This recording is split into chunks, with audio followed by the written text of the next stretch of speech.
Hello, everybody. Welcome to Away Games, a Chicago Cubs and baseball podcast hosted by two comedians who live in New York but love the Cubs anyway. I'm one of them. I'm Adam Amawala. I'm here at home in New York, but Kevin is doing a real call into a radio show situation right now. Kevin is currently driving. He's rocking his Ball State T-shirt. I see him driving right now. He's not looking at me. He's looking at the road. I want to be very clear that we're being safe about this. But Kevin's joining us from somewhere in Kentucky. Kevin, how's the landscape out there? How's the culture? It's really great. First time, I guess second time, long time calling in. I think I've done this once before. I just want to know, do you think they should fire Ross right now? That's what I'm asking, and I'll hang up and listen. Thanks. Go Bears. I'll take my answer off the air. Yeah. Should I be as condescending to you as every radio person seems to be to every person who calls in from the car? Yeah. Just totally disrespect me as a human being, and for the time I spent. I feel like usually when the callers call in, they're on hold for like 40 minutes Oh yeah. before they're like, how do you pronounce Yannick Ngakwe's name? I used to call into Mike Francesa, who is like known for being incredibly arrogant, and I got through a couple times. And one of the times I had been on hold for like over an hour. I was driving somewhere. And I just like started my question by referring to some other thing a caller had said before, and then he went off on a tangent about that, and the line cut out, and I just never even got to ask a question. It really is. I think with most call-in shows, it is just the illusion of participation in that way. That's great. I would love it if you had, if there was some way for you to get the audio of you calling in to the very tired Mike Francesa. There are many clips. I've never been able to find one of me, but there are many clips of people either trolling him or just asking questions that he finds upsetting. But my favorite one is some guy who calls in and asks if Mike thinks that the Yankees can go 162-0. He just absolutely loses his mind. Yeah, I feel like he's one of those dudes who I almost respect the fact that his brain has no other gear but just sports, and he can't tell nuance, he can't understand humor, or he has no radar for seriousness or not. So I guess it would be infuriating if you think someone's taking your time by legitimately asking if a team can go 162-0. The all-time great is a guy calling in asking a question about the reliever Al Albuquerque, who is in fact a real baseball player. But Francesa thought he was trying to do the like first name Al, last name Bukirky, like do some sort of like Simpsons joke. So he hangs up and he's like, "It's not even how you do it. You got to say Al Bukirky, not Al Albuquerque. Come on, back after this." That's tremendous. Yeah. But anyway, we're not here to talk about Mike Francesa being annoyed by the thing that he's supposed to love.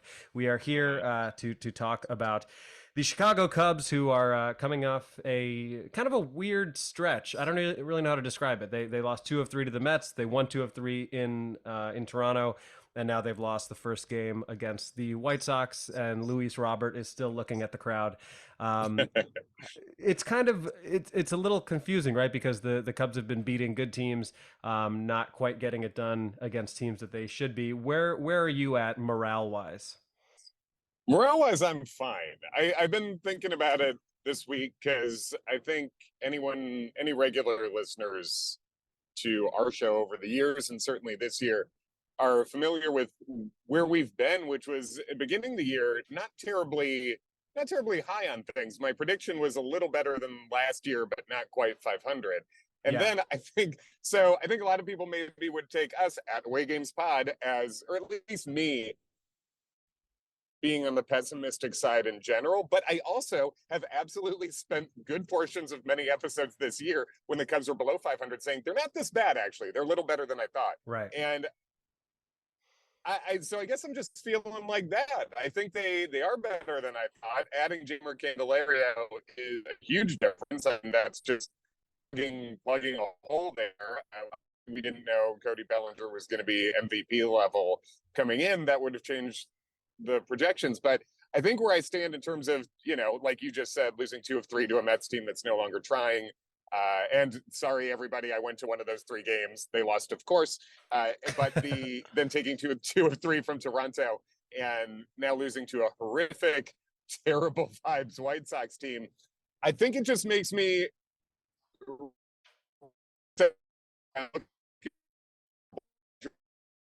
like good for the Cubs, but playing terrible teams. You can't just bank 12-0 in baseball. Like even though these teams ass that the Cubs are playing for the next couple weeks, 8-4s, I think you'd have to be happy with it because baseball's just weird like that. The run spread is 1.5 every game, so things are just toss ups, and I feel okay. I guess it's the answer. How about you? What are you feeling like right now? Yeah, I mean, I totally agree. And we had apologies for you went into a bit of a robot voice there. So if you want to, I don't know, turn your video off or something like that at some point, that might help with the old connection. Although I do enjoy watching you drive. It's kind of soothing for me. But Yeah, no, no. yeah, I think the final game against the Mets. So I went to the second two. So I went to the Tuesday night game where Alzolay locked down a nice 3-2 victory after the Talkman home run, and then I went on Wednesday as well. And that one was the first game in a while that like really really hurt because they had the classic fake rally in the ninth inning where the Cubs get first and second on, nobody out, and then just Right. I don't know, Madrigal.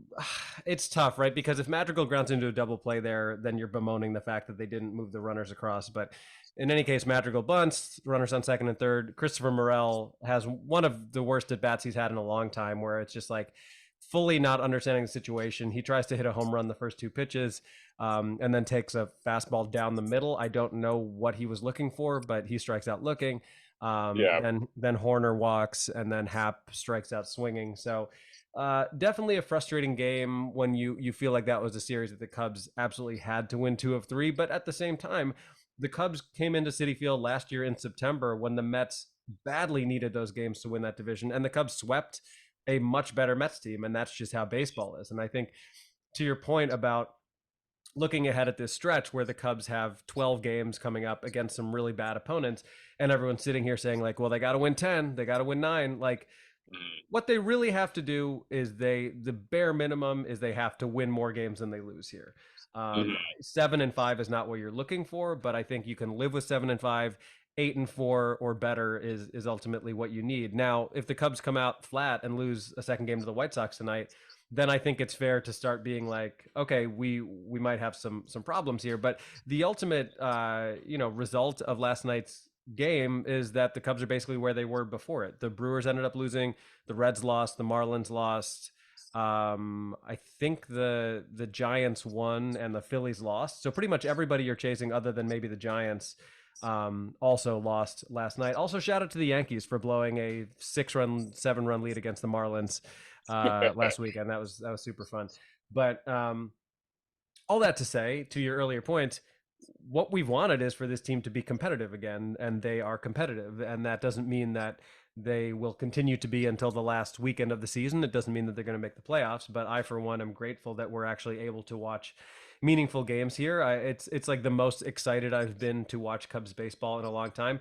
And also, as someone who went to 3 games in 4 nights last week, I'm super appreciative of the fact that they've actually had stakes. Like going Mhm. to Toronto, especially a few weeks before the deadline, I was completely prepared to be seeing a team without Bellinger, without Stroman, without a bunch of other pieces. In the same way that last year, when around the same time I went to Cincinnati, I was like, well, I guess I'm not going to see Wilson. I'm not going to see Ian Happ.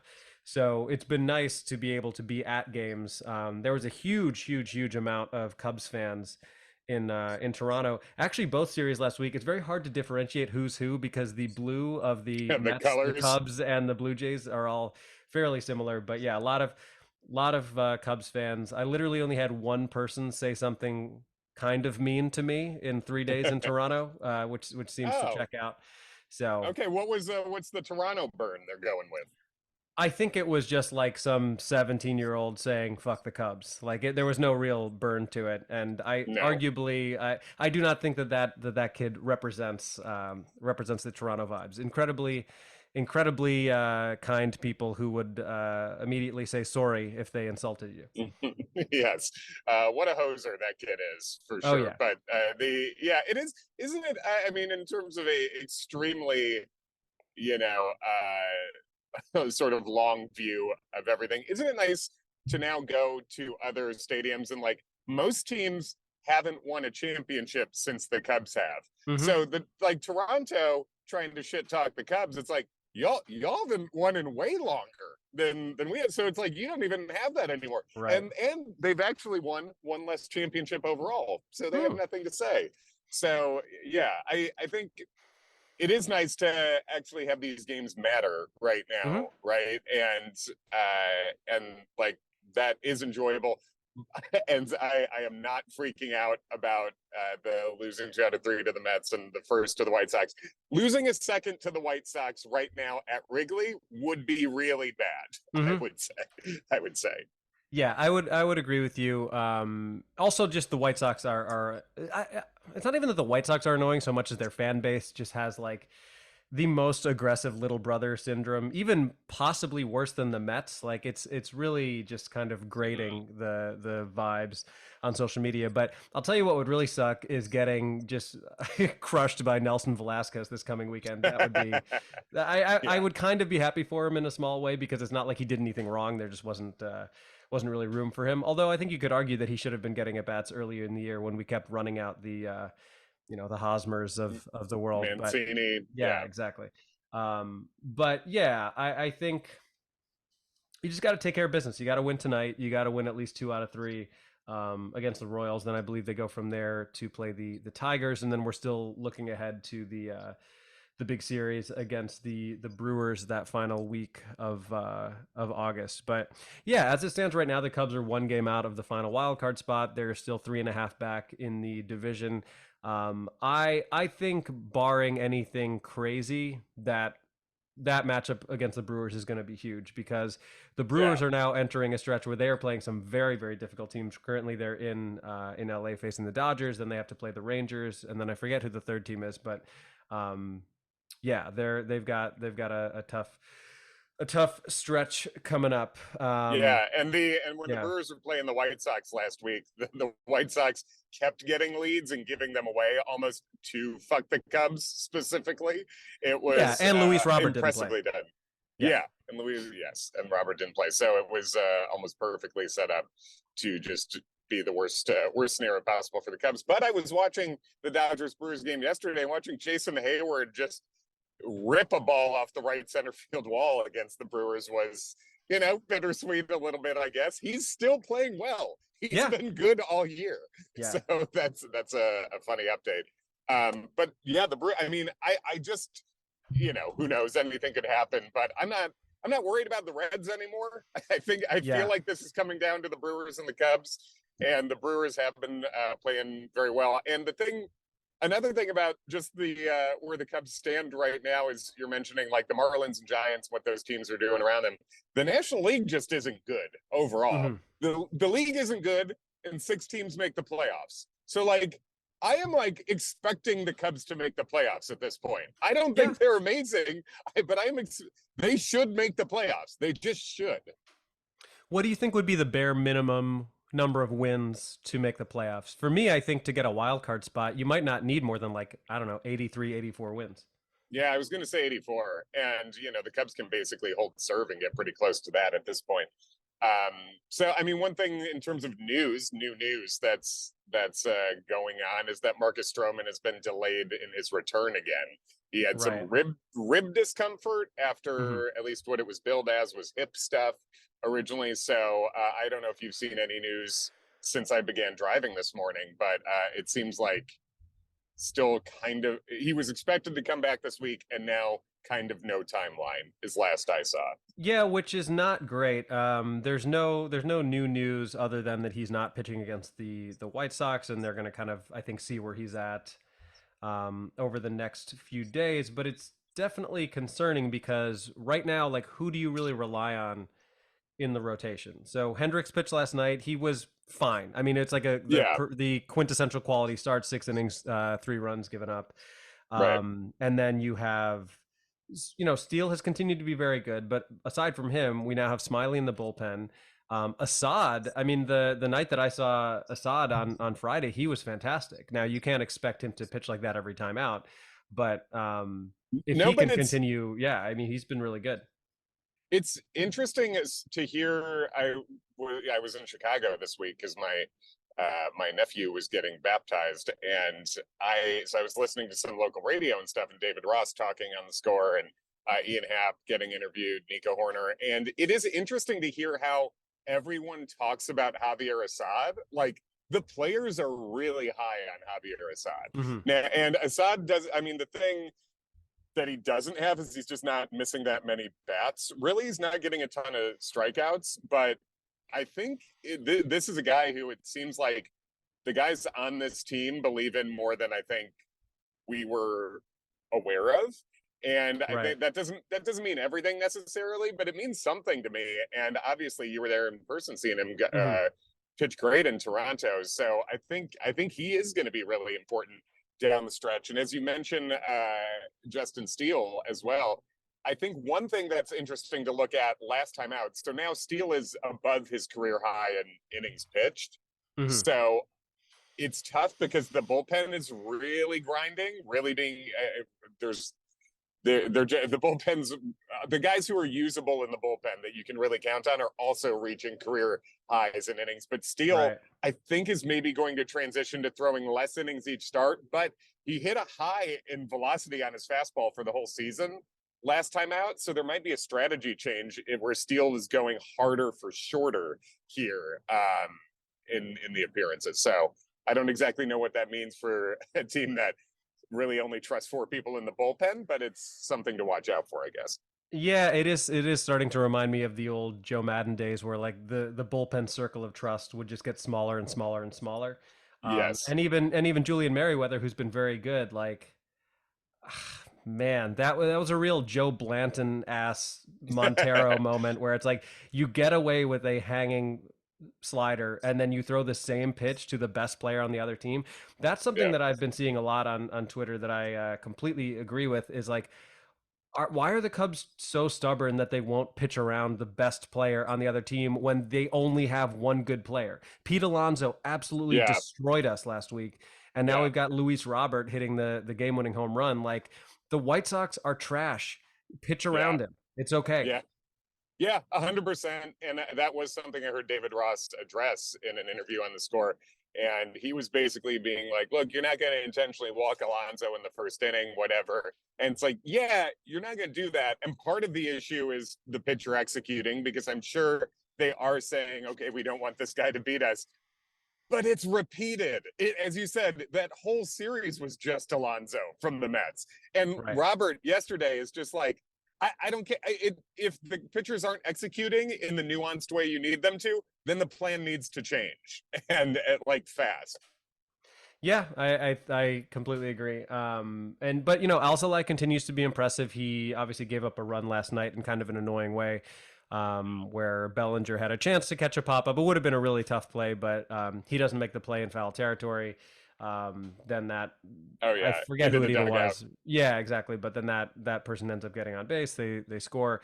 I do think it's always a little tougher, especially for a guy like Alzolay who's so reliant on adrenaline. Like when you're not in to get a save, I do think Yeah, that closers struggle with that, and he has been so good coming into tough spots. I mean, when he came into the game on Saturday, that was a sold out game. That was like Jose Bautista Ring of Honor yeah, day in Toronto, and he came in and very calmly got the outs he needed after the Cubs went up 5-4 in the top of the ninth. By the way, I believe with the loss on Sunday in Toronto, the Cubs are now 5-15 on Sundays. Like, it seems. yeah. As you recall, in 2018, I went to 9 regular season Cubs games. They won all of them. I thought that was impressive. Now I'm realizing that me having been at a Sunday game in New York that the Cubs won, arguably more impressive than anything I've ever seen, because it's basically Yeah. not happened this year. I didn't realize it makes sense with the Ricketts family owning it, but I didn't know they were so aggressively Christian to rest on Sunday Yeah, they're over the and a real over Chick-fil-A and over. vibe. Yeah, very Chick-fil-A. Everybody's closed. Yeah, that it is a bizarre quirk, and I think they've been weirdly great on Fridays too. Hmm. So big Rebecca Black fans, I Oh, guess. Was must that be, the must Friday? be. Yeah. It Uh, was indeed. yeah. But yeah, when Actually, as the we're talking, granddaughter of Bud Black. A lot of people don't know that. A lot of people don't know. She's a real especially because it's not grinder. true. Yes. This is the number one Cubs podcast to tune into, to hear people say things that are actually objectively false. For sure. So, but when talking about the bullpen overusage and guys being at their, not overusage, you got to use the bullpen, but specific guys reaching their career highs. Alzolay has been used for me yesterday when he came into the game when the Cubs are down one. I get it because the White Sox suck. One run, you were hugely in this game. I think you have to start being a little more particular with Alzolay. He also came into a 4-run lead situation last week too, which I think you can do one of those or the other. But we can't be having Alzolay come into every ninth inning down 1 and up 4. You know, like I think and I understand there's not a lot of guys you can trust here, but I think you got to pick one there.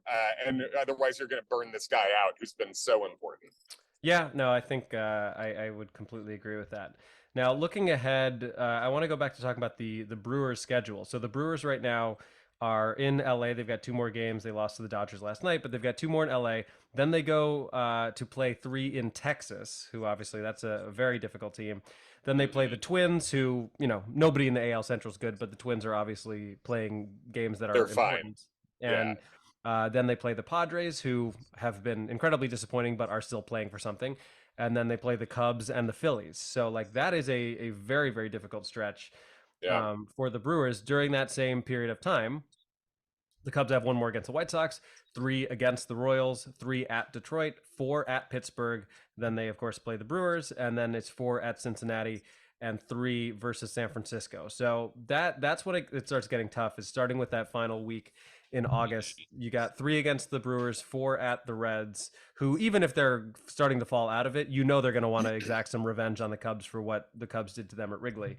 And then I never take divisional games for granted ever. I think, because A, they hate you, and B, like they count for so much, and that's going to be really interesting as you line up those games and at the end of August, because basically between the wild card division, all those Cubs games at the end of the month are going to be worth 2. You know, in the standings, they're all after. So this is where you got to fatten up on really.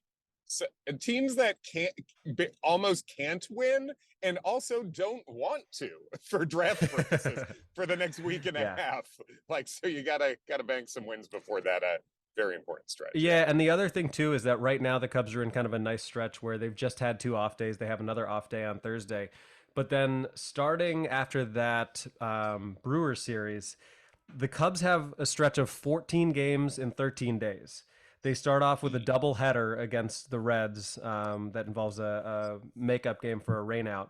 So from September 1st to the 13th, they have 14 games in 13 days. And as you recall, I'm forgetting if it was I think it was 2018 was when the Cubs had that horrible stretch in September where they had like no off days because they had all those rainout makeups. There was that crazy situation in at the Nationals Park where Madden let Strop hit for himself. Then he pulled a hamstring. Like it was just complete chaos towards the end of that stretch. Yeah, that's 41 games in 40 days, I think, which included flying into a hurricane to do 1 game and then fly out. Just complete malpractice by MLB scheduling that year, and which, as we know, led to the Brewers going basically undefeated for several weeks, tying the Cubs at 95 wins atop the division, winning the 1-game playoff, and then the Rockies beating the Cubs in the wild card playoff. I mean, I don't know if there's ever been a better example of like 1 game in the standings mattering so much, for certainly not for the Cubs in this era. And that is it's not going to be that level of intense, but 14 games in 13 days when you have 4 guys in the bullpen that you trust, and your main innings eating starter who is having injury after injury pop up, and I feel like is starting to seem ever more likely to maybe just keep his option year with the Cubs next year. That's going to be really tough. Yeah, so we're gonna have to see how the Cubs shuffle things around there, and again, we've talked about it millions of times, but 2018 is definitely kind of the sliding doors moment for the Cubs, where they're 1 game, they were literally 1 game away from not only winning the division, but like the difference in winning the division and not winning it was like you either get home field throughout the playoffs or you have to be in a wild card game. Yeah, Which is just kind of the reality of how it was. I'm sure the Pirates felt equally annoyed in 2015 when they got beaten by the Cubs, and they're like, how are we winning 98 games and now it's just like over after one game? yeah. But I think yeah, one thing. so go ahead. Yeah, I mean, we're gonna be seeing.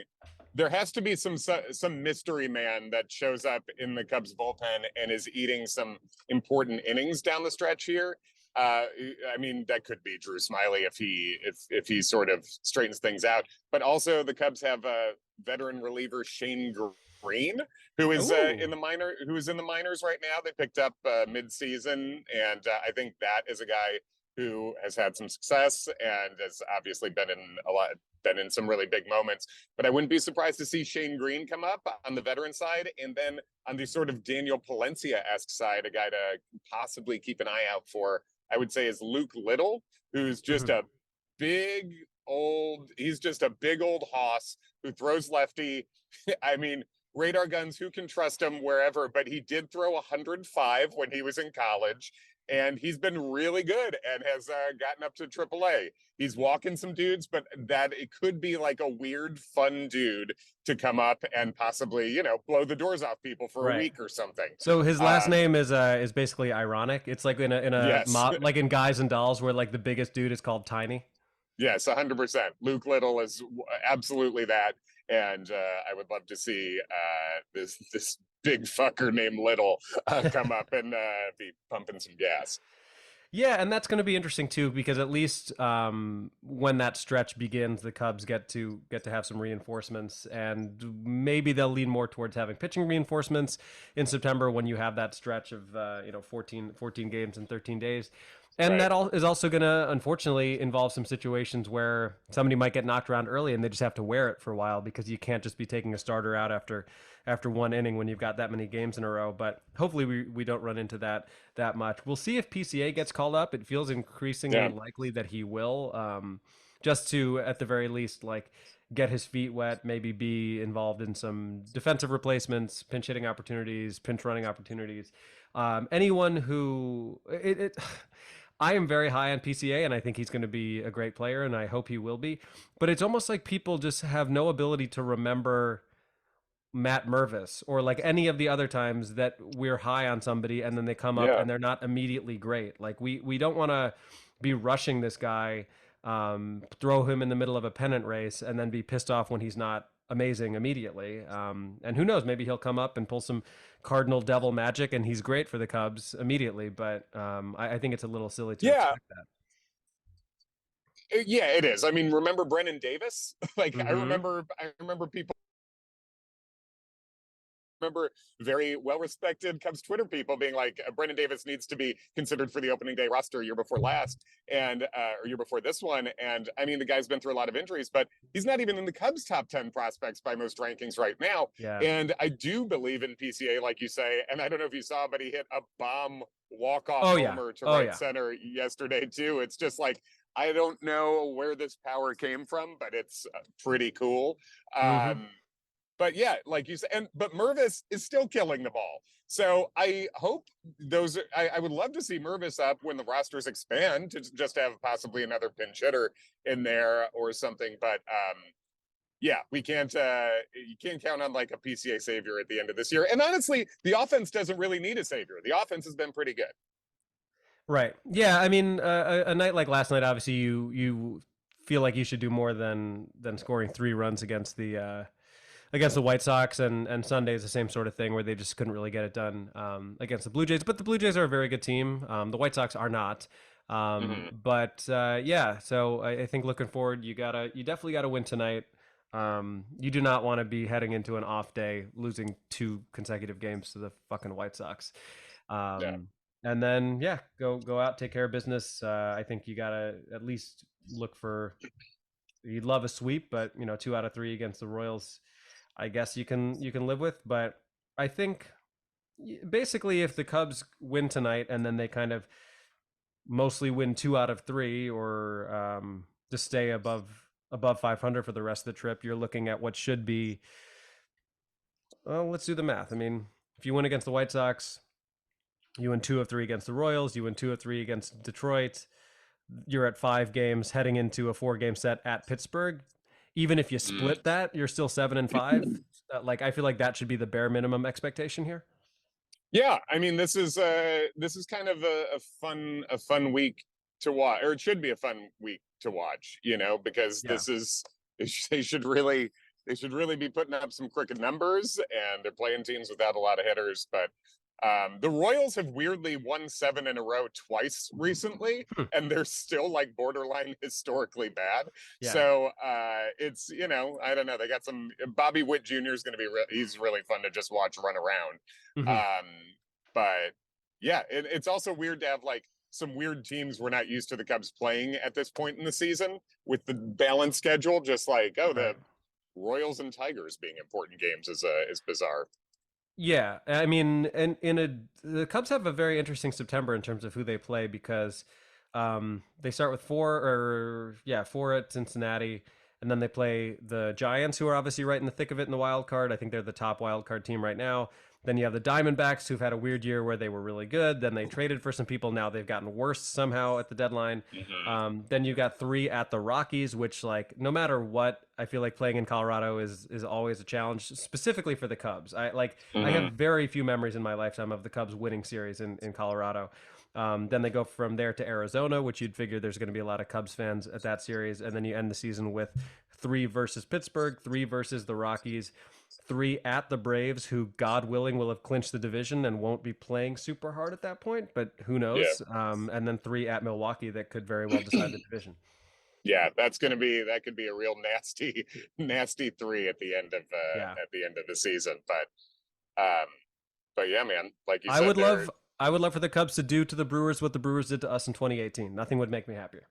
oh yeah, just absolutely charge through the end of this thing, take it back, and bounce them. And I don't know if you saw that the Brewers ownership is now trying to play hardball and being like, if the taxpayers don't pay for our repairs, we'll move, which is very funny. Where are you gonna go? They're gonna move into the Coliseum. Yeah, yeah, just rotating. Fucking go to Oakland. Go enjoy yourself over there. It would be tough for the Cubs to lose those 6 home games every year, but otherwise, God bless on your real cynical threats to your own fans, Milwaukee. Yeah, that's weird. That is a Yeah, weird. It's a weird vibe. Any parting thoughts? yeah, fun stuff. So prospect wise, as we all know, the Cubs farm system has gotten a lot deeper, and what I like is that it seems to be getting better at the top right now. I saw a couple of top 100 lists published this week, and I think it was Pipeline updated theirs. The Pipeline Cubs top 10, I think, is the most accurate, in my opinion, that I've seen in terms of just analysis of the Mm-hmm. Cubs. So go check that out. And I think it was BA that dropped their top 100, and the Cubs had 5 in the top 100, and PCA and Cade Horton both top 20. So Nice. that was exciting to see. And Matt Shaw, the new Cubs draft pick, also in the top 20 there, and has just been kicking the shit out of the ball, and might be in. I mean, he's making a threat to be like how quickly he's already been moving in the minors. Like we might be talking about Matt Shaw near the end of next year on this trajectory. So Yeah, it seems like he that's could be in Double A by the end of the year, right? Like realistically, that's the thing that could happen. yeah, and I believe it was BA that also said in terms of best tools in the top 100, Owen Casey they said is the best power hitting prospect in the whole top 100, which is exciting. And they gave Ben Brown top curveball and PCA Hmm. top defensive player. So just some prospect updates, and Well, it's getting interesting down there. it pains me to try to give any credit to Jed Hoyer, and God forbid if Ken is listening to this, Ken, I hope you'll continue to be my friend. But there is something to be said for the fact that the Cubs are now competing and were able to acquire Candelario and still maintain the level of farm system that they have. So I do think that's something to be like encouraged about.